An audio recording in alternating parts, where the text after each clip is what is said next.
수비는 통곡의 벽인데 패스도 잘하면 어떡하죠? 챔피언스리그 토너먼트 단계에 처음 출전한 한 수비수가 현재 전 세계의 이목을 사로잡고 있습니다. 바로 나폴리에서 활약 중인 김민재 선수입니다. 지난 시즌 유럽 8리그를 우승한 프랑크푸르트를 완전히 침묵하게 만들어버린 김민재의 활약은 팀 동료뿐 아니라 외신들의 극찬까지 받고 있습니다. 현재 최고의 주가를 올리고 있는 김민재는 공수 양면으로 엄청난 선수라는 평가를 받고 있습니다.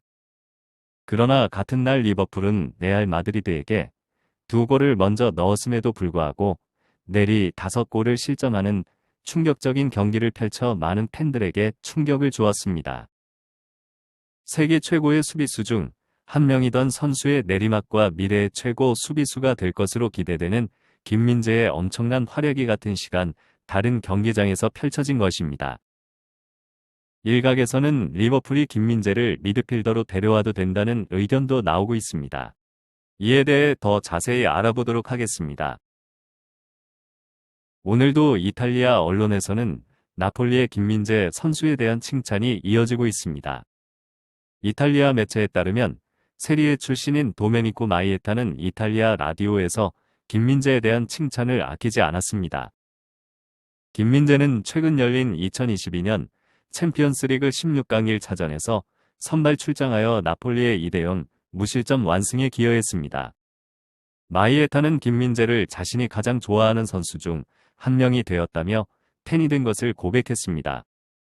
또한 수비수 출신인 그는 김민재가 항상 높은 수준의 집중력을 유지하며 오프더블 상황에서 어떻게 행동하는지 종종 관찰한다는 언급도 있었습니다. 특히 마이에타는 김민재를 두고 예언 능력이 있는 것 같다고 감탄하며 김민재는 경기 내용을 읽는 면에서도 뛰어난 수비수라면서 현재 매우 엄청난 선수에 대해 이야기하고 있다고 극찬했습니다. 포모 축구 통계업체는 김민재에게 이날 경기 최고 평점인 8.7점을 부여하며 김민재는 수비에서 태클 5회 중 7회를 성공적으로 걷어내며 지상볼 경합에서 7번 중 7번, 공중볼 경합에서 5번 중 5번, 롱패스 8회 중 6회를 성공시켰으며 파이널 서드 진입 패스도 9차례 기록했습니다. 나폴리 출신으로 유명한 선수였던 파비아노 산타 크로체는 김민재의 영향력에 대해 질문받으면 그는 김민재가 경이로운 선수라는 것은 분명하지만 이탈리아 리그는 어떤 면에서 가장 어려운 곳이라며 아미르 라흐마니의 성장과 김민재가 세리에 의해 미친 영향력 중 어느 쪽에 더 놀랐는지에 대해 자신이 몇 차례 그의 경기를 보러 갔으며 김민재에 대한 직접적인 관심으로 현장 직관을 했다고 전했습니다. 김민재는 자신의 강점을 발휘하며 분명히 성장한 모습을 보여주었는데 이에 대해 산타크로체는 김민재가 몇 년 안에 세계 최고 중 하나가 될 것이라고 강조했습니다. 나폴리의 현재 상황에 대해선 세리에 우승 가능성에 대해 이야기하기 어렵다는 조심스러움을 보이면서도 김민재에 대해는 확실하게 세계 최고 중 하나가 될 것이라고 언급했습니다.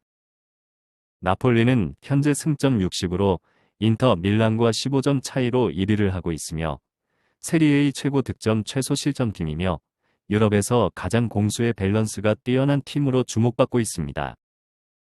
이러한 나폴리의 뛰어난 공수, 밸런스의 중심에는 김민재가 있다는 분석이 이어지고 있습니다. 나폴리와 네덜란드의 레전드 수비수인 루드 크롤은 김민재를 두고 전쟁에서 누비는 현차와 같은 모습이라면서 김민재가 최후방을 지키는 데 머물지 않고 최전방을 위협하는 선수이기도 하다고 평가했습니다. 이에 더해 김민재는 이날 경기에서 무려 130개의 패스를 했고 그중 125개를 완성하는 놀라운 패스 성공률을 보였을 뿐 아니라 대부분의 패스가 횡패스가 아닌 전진 패스, 심지어 전진 드리블까지 기록하는 모습을 보여주었습니다. 이에 일부 전문가들은 미드필더의 패스맵이 아닌가라는 생각까지 하고 있습니다. 김민재는 챔피언스리그 토너먼트 단계에서 뛰며 놀라운 활약을 보여 리버풀의 수비와 비교되어 화제가 되었습니다. 리버풀은 레알 마드리드를 상대로 5개의 실점을 기록하며 팬들에게 실망을 안겨주었습니다. 특히 이번 경기에서 의존했던 수비수 반다이크의 몰락이 눈에 띄었습니다. 반다이크는 2018년 7,500만 유로라는 비싼 가격으로 리버풀에 합류하며 리버풀을 우승국 전력으로 성장시키는 데 큰 기여를 했습니다. 2018에서 2019 시즌에는 유럽 챔피언스 리그 우승, 2019에서 2020 시즌에는 EPL 우승을 이끌었습니다. 리버풀의 큰 부상으로 팀이 추락한 상황에서 김민재의 놀라운 활약이 반다이크와 비교되며 김민재가 미드필더로서 수비 이선에서 뛰어난 패스와 전진 역량을 보이며 대체할 수 있는 수비라는 주장이 나오고 있습니다. 리버풀은 과감한 재해관이 필요한 상황이며 너무 늙어서 한두 선수를 바꾸는 것으로 해결될 문제가 아니라고 팬들은 말하고 있습니다. 이번 시즌 부상 악몽과 선수들의 부진으로 리버풀은 어려운 시기를 겪고 있습니다. 다음 시즌에는 수비적인 보강이 필요하다고 생각하지만 김민재의 무실점 활약에 대한 부러움을 감추지 못했습니다. 김민재는 프랑크푸르트와의 챔피언스리그 16강 1차전에서 압도적인 활약을 펼쳤습니다. 90분 풀타임을 소화하는 동안 148번의 볼 터치를 기록했으며 이는 상대팀 프랑크푸르트의 3명의 수비수 볼터치 횟수 합계인 146번보다 많았습니다. 게다가 상대팀의 공격수인 콜로 무하니가 레드카드를 받아 퇴장당한 후 경기를 이끌며 위험하지 않은 선에서 상대 공격을 저지하는 여유로운 모습을 보였습니다.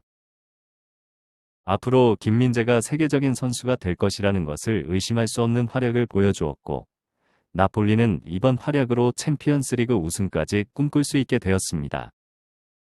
김민재가 이번 시즌 리그뿐 아니라 챔피언스리그에서도 멋진 활약을 통해 자신의 이름을 제대로 알릴 것이라 기대합니다. 이상 진심TV였습니다. 감사합니다.